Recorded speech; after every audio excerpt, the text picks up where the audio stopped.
ನಮಸ್ತೆ ಗೆಳೆಯರೇ, ಇದು ಸುದ್ದಿ ಸುತ್ತ ಚಾನಲ್. ಸಿಟಿಗಳಲ್ಲಿ ಕೆಲಸ ಮಾಡ್ತಿರೋಂತಹ ಯುವ ಜನರಿಗೆ ವಾಪಸ್ ಹಳ್ಳಿಗೆ ಬಂದು ಊರಿಗೆ ಬಂದು ಏನಾದರೂ ಕೃಷಿ ಮಾಡಬೇಕು ಅಥವಾ ಬಿಸ್ನೆಸ್ ಮಾಡಬೇಕು ಅನ್ನೋ ಆಸೆ ಇರುತ್ತೆ. ಆದರೆ ಅನೇಕ ಕಮಿಟ್ಮೆಂಟ್ಗಳಿಂದಾಗಿ ಇದನ್ನು ಮಾಡೋದಕ್ಕೆ ಆಗೋದಿಲ್ಲ. ಇಲ್ಲೊಬ್ಬರಿದ್ದಾರೆ, ಸುಮಾರು 20 ದೇಶಗಳಲ್ಲಿ 18 ವರ್ಷಗಳ ಕಾಲ IT ಕಂಪನಿಗಳಲ್ಲಿ ಕೆಲಸ ಮಾಡಿ ವಾಪಸ್ ಊರಿಗೆ ಬಂದು ಇವಾಗ ಕೃಷಿ ಮಾಡಿಕೊಂಡು ಹಾಯಾಗಿದ್ದಾರೆ. ಈಗ ನೀವು ನೋಡ್ತಾ ಇರೋಂತಹ ಈ ಜಮೀನು ಇದೆಯಲ್ಲ, ಇದು ಸುಮಾರು 14 ಎಕರೆ ವಿಸ್ತೀರ್ಣ ಇದೆ. ಇಲ್ಲಿ ಬೇರೆ ಬೇರೆ ಬೆಳೆಗಳನ್ನು ಬೆಳೆದಿದ್ದಾರೆ, ಪಶುಸಂಗೋಪನೆ ಮಾಡ್ತಾ ಇದ್ದಾರೆ. ಇನ್ನೂ ಏನೇನು ಮಾಡ್ತಾ ಇದ್ದಾರೆ ಅನ್ನೋದನ್ನು ತಿಳಿಯೋಣ.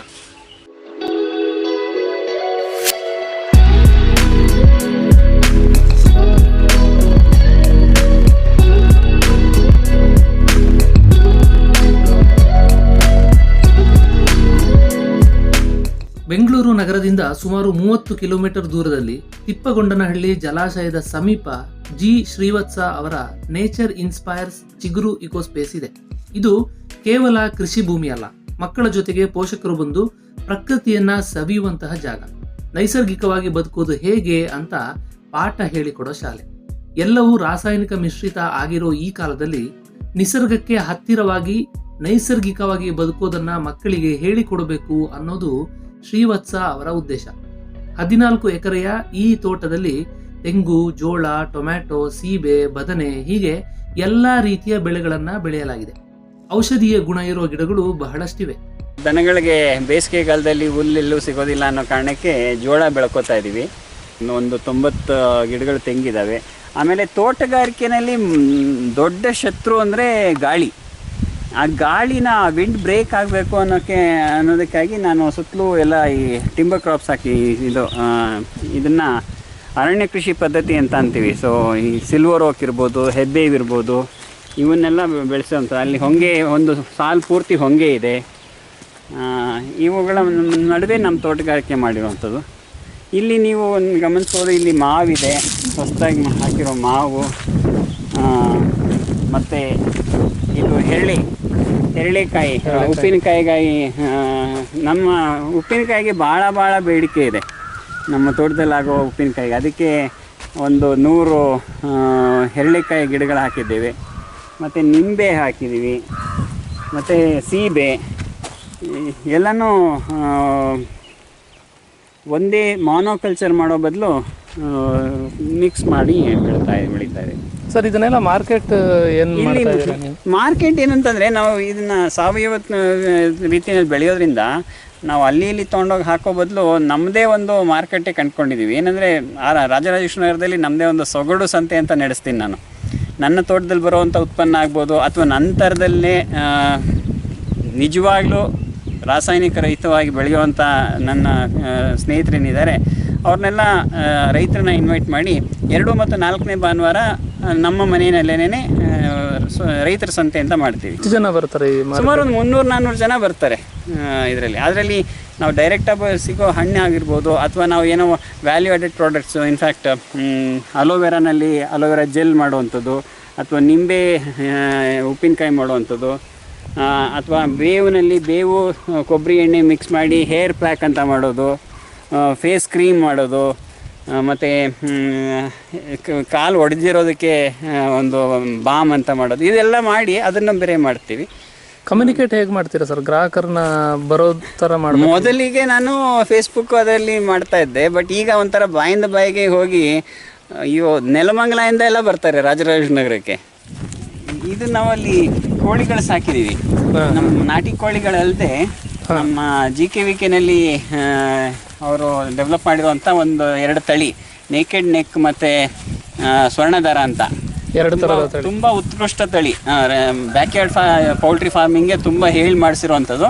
ಚೆನ್ನಾಗಿ ಬರ್ತವೆ. ಅವನ್ನ ನಾನು ಮೊದಲು ಟ್ರಯಲ್ ಬೇಸಿಸ್ನಲ್ಲಿ ತೊಗೊಂಡು ಮಾಡಿದ್ದೆ, ತುಂಬ ಚೆನ್ನಾಗಿತ್ತು. ಸೊ ಈಗ ಒಂದು 300 ಮರಿ ತೊಗೊಂಬಂದು ಬೆಳೆದಿದ್ದೀವಿ. ಈಗ 6 ತಿಂಗಳಾಗಿದ್ದಾವೆ. ಈಗಾಗಲೇ ಮಾರ್ತಾ ಇದ್ದೀವಿ. ಈಗ ಯಾವ ಫುಡ್ ಕೊಡ್ತಾ ಇದ್ದೀರಾ?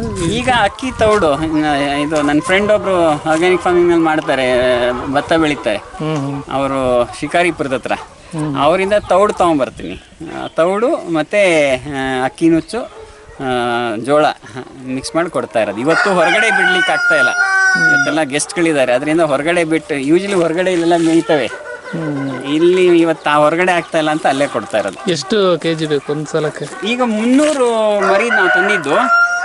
ಈಗ ಒಂದು ಎಲ್ಲ ಮಾರಾಟ ಆಗಿ ಒಂದು 100ಕ್ಕಿಂತ ಕಡಿಮೆ ಇದ್ದಾವೆ. ಸೊ ಸುಮಾರು ಒಂದು 15 kg ಒನ್ ಟೈಮ್ಗೆ ಹಾಕ್ತೀನಿ, ಬೆಳಗ್ಗೆ ಸಾಯಂಕಾಲ ಸಂಜೆ.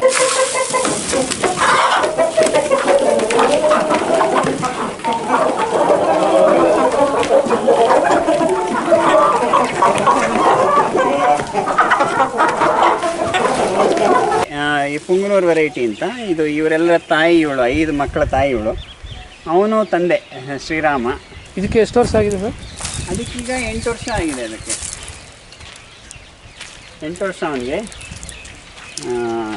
ಸ್ವಲ್ಪ ಅದೇ ಓಂಗೋಲ್ ಮಿಕ್ಸ್ ಇದೆ ಈ ಸುಮ್ಮನೆ ಬರ.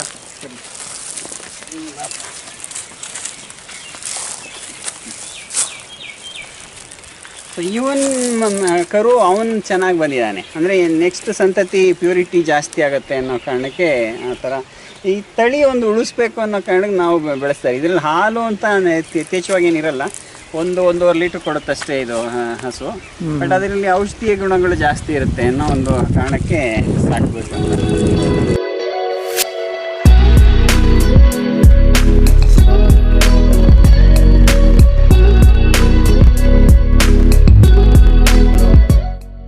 ಈಗ ಗದ್ದೆ ಮಾಡಲಿಕ್ಕೆಲ್ಲ ಸ್ವಲ್ಪ ಆಳು ಕಾಳದ ಕೊರತೆ ಜಾಸ್ತಿ ಇರೋದ್ರಿಂದ ಬೇರೆ ಏನೋ ಮಾಡ್ಬೋದು ಅಂತ ಒಂದು ಆಲೋಚನೆ ಬಂದಾಗ ಈ ಮೀನುಗಾರಿಕೆ ಮಾಡ್ಬೋದು ಅನ್ನೋ ಒಂದು ಐಡಿಯಾ ಬಂತು.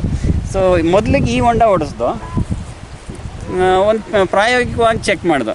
1 ವರ್ಷಕ್ಕೆ ನೈಸರ್ಗಿಕವಾಗಿ ಹೊರಗಡೆಯಿಂದ ಏನೂ ಮೇವು ಹಾಕದೆ 1.5 kg ಬಂದು ನನಗೆ. ಅದರಿಂದ ಉತ್ತೇಜಿತನಾಗಿ ಡಿಪಾರ್ಟ್ಮೆಂಟ್ನವರ ಸಲಹೆ ಪಡೆದಾಗ ಅವರು ಸಪೋರ್ಟ್ ಮಾಡಿದ್ರು. ಮತ್ತು ನಾ ಈಗ ಒಂದು 1.5 ಎಕರೆಯಷ್ಟು ಪಾಂಡ್ಗಳು ಮಾಡಿದ್ದೀವಿ. ಒಂದು 7 ಪಾಂಡ್ ಇದ್ದಾವೆ, ಎಲ್ಲ ಒಂದು ಕಾಲು ಎಕರೆಯಷ್ಟು. ಇದು ನನಗೆ ಮಳೆ ಬಂದಾಗ ಪಕ್ಕದಲ್ಲಿ ಒಂದು ತೊರೆ ಹರಿಯುತ್ತೆ. ಆ ತೊರೆಯಲ್ಲಿ ಬಂದಿರೋ ನೀರನ್ನ ಸುಮ್ಮನೆ ಹಾಗೆ ಪೋಲಾಗಿ ಹೋಗೋ ಬದಲು ಅದನ್ನು ಸದ್ಬಳಕೆ ಮಾಡ್ಕೊಳ್ಳೋಣ ಅನ್ನೋ ಒಂದು ಉದ್ದೇಶದಿಂದ ಅದಕ್ಕೆ ಚೆಕ್ ಡ್ಯಾಮ್ ಥರ ಒಂದು ಹಾಕಿ ನೀರು ತೊಗೊಂಡು ಇದನ್ನು ಒಂದು 6 ತಿಂಗಳು ಮಾತ್ರ ಉಳಿಯುತ್ತೆ ನನಗೆ ನೀರು.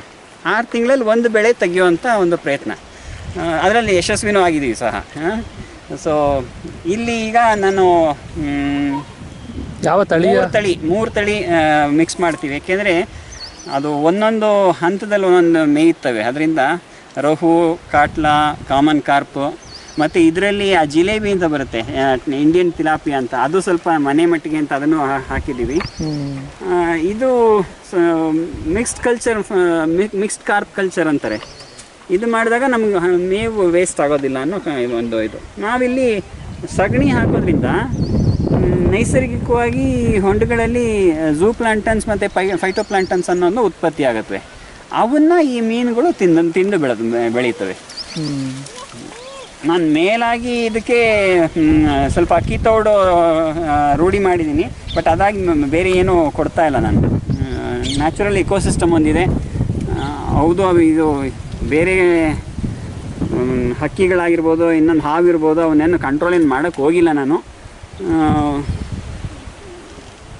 ಸಾಧಾರಣ ಒಂದು ಹೊಂಡಕ್ಕೆ 1,000 ಮರಿ ಬಿಡ್ತೀನಿ. 1 ಕ್ಯೂಬಿಕ್ ಮೀಟರ್ಗೆ 1 ಮರಿ ಅಂತೆ ನಾನು ಬಿಡೋದು.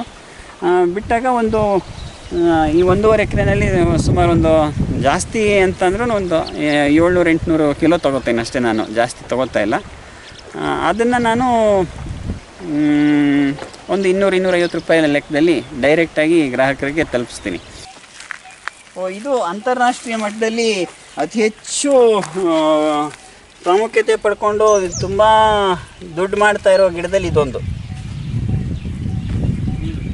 ನೀವು ಇದ್ರ ರುಚಿ ನೀವೇ ನೋಡಿ, ನಾನು ಹೇಳಲ್ಲ. ಎಲೆ ನೋಡಿಬಿಡಿ ಒಂದ್ಸರಿ, ಗಿಡ ತೋರಿಸಿ, ಗಿಡ ನೋಡಿ, ಇದನ್ನು ಬಾಯಿಗಿಟ್ಕೊಂಡು ಅದು ನೀವೇ ಹೇಳಿ ಅದು ಹೇಗಿದೆ ಅಂತ.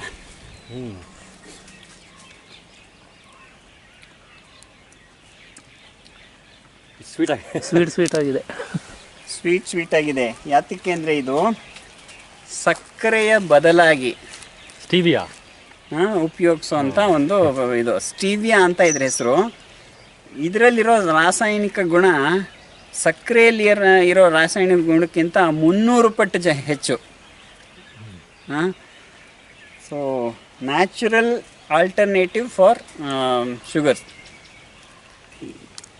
ಇಲ್ಲೇನಾಗುತ್ತೆ ಅಂದರೆ ಒಂದು ತೆಂಗು, ಒಂದು ತಾಯಿ ಅದೊಂದು ಮರಿ ತನ್ನ ಮಗುಗೆ ತನ್ನಲ್ಲಿರೋ ಎಲ್ಲ ಒಳ್ಳೆ ಅಂಶನ ತುಂಬಿಕೊಡುತ್ತೆ. ಇಲ್ಲೂ ತೆಂಗಲ್ಲೂ ಅದೇ ಆಗ್ತಾ ಇರುತ್ತೆ. ಈ ಮೊಳಕೆ ಬಂದಾಗ ಅದರ ಎಲ್ಲ ಪೋಷಕಾಂಶ ಎಲ್ಲ ಅದರೊಳಗೆ ಶೇಖರಿಸಿಟ್ಟಿರುತ್ತೆ. ನಾವು ಹೇಳೋದು ಅದನ್ನು ನೀವು ಗಿಡವಾಗಿ ಬೆಳೆದು ಹೋಗುವಂಥದ್ದು. ಅದನ್ನು ನಾವು ಮಕ್ಕಳಿಗೆ ತಿನ್ನಿಸಿದಾಗ ಅವ್ರಿಗೆ ಬೇಕಾದಂಥ ಎಲ್ಲ ವಿಶೇಷ ಗುಣನೂ ಅದರೊಳಗಿರುತ್ತೆ ಅನ್ನೋ ಒಂದು ಬಯಕೆ ನಂದು. ನನ್ನ ತೆಂಗಿನ ಮರಗಳು ಇನ್ನೂ ಸಸಿ ಮಾಡಲಿಕ್ಕೆ ಇನ್ನೂ ಪ್ರಾಯ ಇಲ್ಲ. ಅವಕ್ಕೆ ನಾವು ಇನ್ನೂ 25 ವರ್ಷದವು, 40 ವರ್ಷ ಆಗಿದ್ದರೆ ಅವು ಗಿಡಗಳು ಮಾಡ್ಬೋದು. ಅದಕ್ಕಾಗಿ ನಾನು ಇದನ್ನು ಈ ತೆಂಗು ಹೊಡೆದಾಗ, ಈ ಮೊಳಕೆ ಹೊಡೆದಾಗ ಅದರೊಳಗೆ ಒಂದು ಹೂವು ಬರುತ್ತೆ. ಆ ಹೂವನ್ನ ಮಕ್ಕಳಿಗೆ ತಿನ್ನಿಸೋದಕ್ಕೆ ಸಿಗಬೇಕು ಅನ್ನೋ ಕಾರಣಕ್ಕೆ ಬೆಳೆಸ್ತಾ ಇದ್ದೀನಿ ಇಲ್ಲಿ. ನೆಕ್ಸ್ಟು ಸಂತೆಗೆ ವೆಯ್ಟ್ ಮಾಡಿ ಇದು ಬರುತ್ತೆ.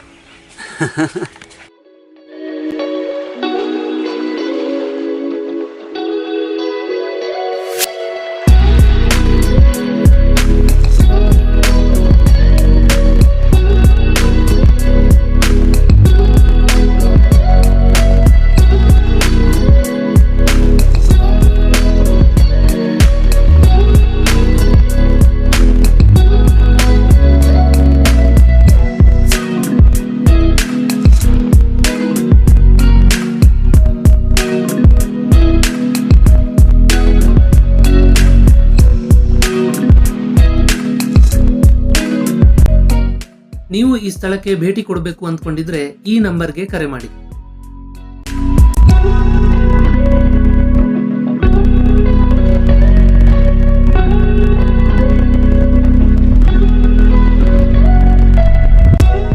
ಮುಂದಿನ ವಿಡಿಯೋದಲ್ಲಿ ಮತ್ತೆ ಭೇಟಿಯಾಗೋಣ. ನಮಸ್ತೆ.